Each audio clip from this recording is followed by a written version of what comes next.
आहात आपल्या हक्काचं चॅनल, आपली बातमी, आपलं चॅनल वन भारत. डोंबिवली महानगरपालिका क्षेत्रातील ग्रामीण बल्याणी प्रभागात दहीहंडी उत्सवाचा थरार शनिवारी रंगला. शिवसेना बल्याणी प्रभाग साई प्रतिष्ठान, माजी नगरसेवक मयूर पाटील, माजी नगरसेविका नमिता पाटील यांनी आयोजित केलेल्या दहीहंडी उत्सवात कृष्णाई गोविंदा पथकाने 7 थर लावत दहीहंडी फोडण्याचा मान मिळवला. मान्यवरांच्या हस्ते या गोविंदा पथकांना रोख रक्कम, आकर्षक सन्मान चिन्ह देऊन गौरवण्यात आले. दरम्यान अनेक गोविंदा पथकांनी बल्याणीत हजेरी लावून 5, 6, 7 थर लावून यशस्वी सलामी दिली. या दहीहंडी उत्सवानिमित्ताने पंचक्रोशीतील आबालवृद्धांसह महिला वर्ग, पुरुष वर्ग, बच्चे कंपनी, तरुणाई मोठ्या संख्येने उपस्थित होती. गायक परमेश माळी यांच्या कलापथकाने कोळी गीते, लावण्या आदी सादर करून तरुणाईला गाण्याच्या तालावर थिरकण्यास भाग पाडले.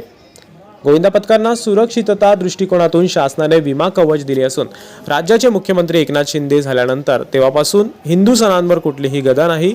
मोठ्या जल्लोषात हिंदू सण साजरा करीत असल्याचं पाटील यांनी सांगितलंय.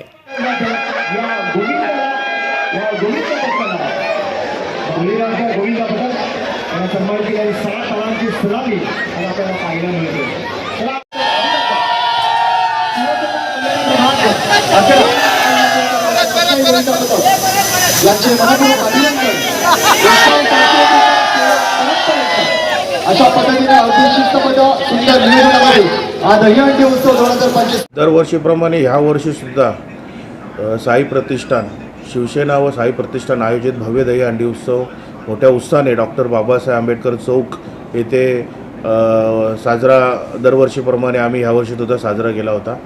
इथे प्रथम पारितोषिक 11 लाख रुपये आपण ठेवले होते आणि सलामीला पण उत्तेजनार्थ पारितोषिकं आणि रोख रक्कम ठेवली होती. तसेच आज इथे मला वाटतं 100च्या जास्त पथकांनी इथे येऊन सलामी दिलेली आहे. ही खरंच ही अभिमानास्पद गोष्ट आहे आपल्या ग्रामीण भागासाठी. कारण आपण बघतो कल्याण, डोंबिवली आणि ठाणा अशा शहरी भागामध्ये नेहमीच पथकं तिथे येत जा करतात, परंतु आपल्या ग्रामीण भागाकडे सतत दुर्लक्ष असतो. पथकंसुद्धा पाठ फिरवतात. परंतु काल मी सर्व पथकांना आवाहन केलं होते की प्रभाग क्रमांक 11 बल्याणी व शिवसेना आयोजित दहीहंडी उत्सव मोठ्या उत्साहाने डॉक्टर बाबासाहेब आंबेडकर चौक इथे होत आहे. तरी सर्व गोविंदा पथकाने इथे येऊन कार्यक्रमाची शोभा वाढवावी. तसंच त्याला प्रतिसाद देऊन सर्व पंचक्रोशीतील सर्व जिल्ह्यातील पथके आज इथं आले. खरंच मी त्यांच्या मनापासून आभार मानेन आणि त्यांना खूप खूप धन्यवाद देईल.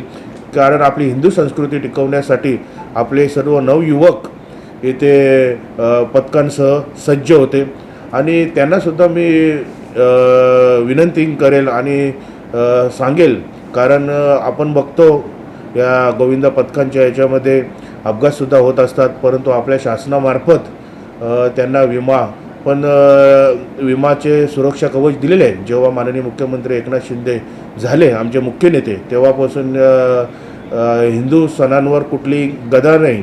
कारण पहिले आपण बघत असो 10 वाजेपर्यंत कार्यक्रम बंद तर बंद आणि साऊंड नाही लावू शकत, लाईट नाही लावू शकत, अशा सर्व रिस्ट्रिक्शन होत्या. परंतु आता आपण बघतो सर्व इकडे मोठ्या जल्लोषात आपला हिंदू संस्कृतीचा दहीहंडी उत्सव साजरा होत आहे. खरंच मी जो आता दहीहंडी उत्सव झाला याच्यामध्ये कृष्णाई पथक मांडा कोलीवाडा यांनी दहीहंडी फोडण्याचा मान मिळवला होता आणि त्यांचंसुद्धा मी खूप खूप अभिनंदन करेल की त्यांनी इथे येऊन या कार्यक्रमाची शोभा वाढवली. धन्यवाद.